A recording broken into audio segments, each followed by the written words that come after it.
All right, so this past weekend, the White House made a pretty big move, one that's really escalating a tense national debate. We're talking about an order to send U.S. troops into an American city, Portland, Oregon, against the wishes of its own leaders. So we're going to break it all down. The order itself, the reasons given, and what it really means when federal and local power clash like this. And the language being used here is, well, it's incredibly strong.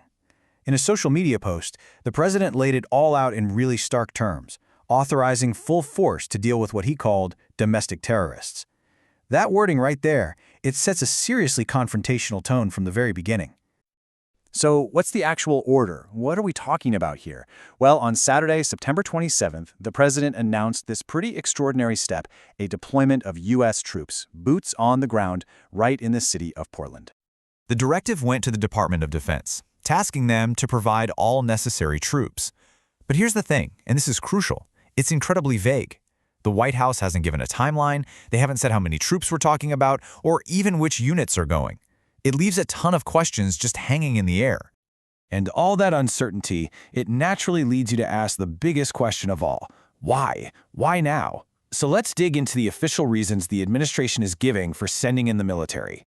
The official justification is actually laser-focused on a very specific target and a very specific threat.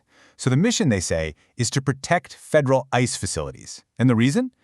The administration is claiming that these buildings are, and I'm quoting here, under siege from groups they're labeling as Antifa and other domestic terrorists. But you can't look at this in a vacuum. The timing is absolutely critical to understanding the whole picture. This order didn't just appear out of thin air. It comes after weeks of increasingly heated rhetoric against the radical left, a theme that's really ramped up since the assassination of conservative activist Charlie Kirk back on September 10th. Okay, so that's the view from the White House. But what about the city itself? The reaction from officials in Portland and across Oregon came fast, and let me tell you, it paints a completely different picture.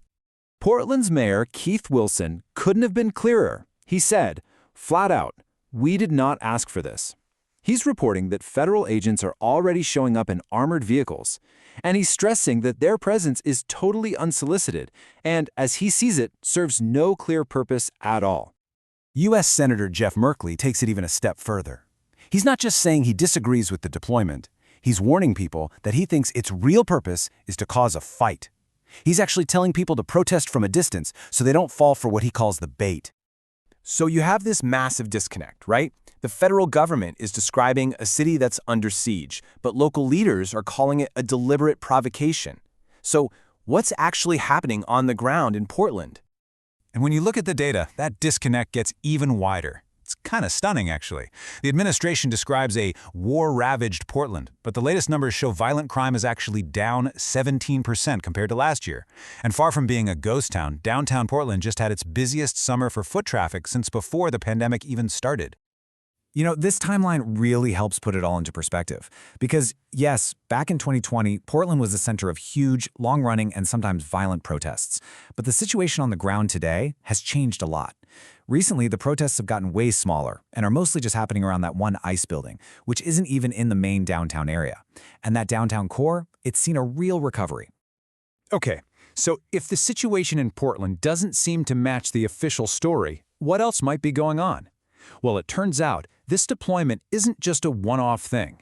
It really looks like it's part of a much broader national strategy. When you zoom out a bit, you start to see a very clear pattern.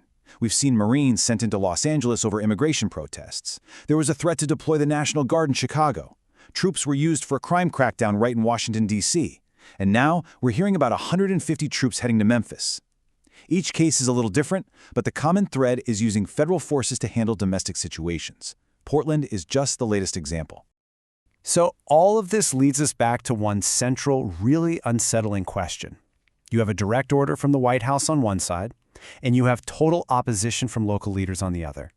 With two sides on a collision course like this, what actually happens when full force arrives on the streets of Portland?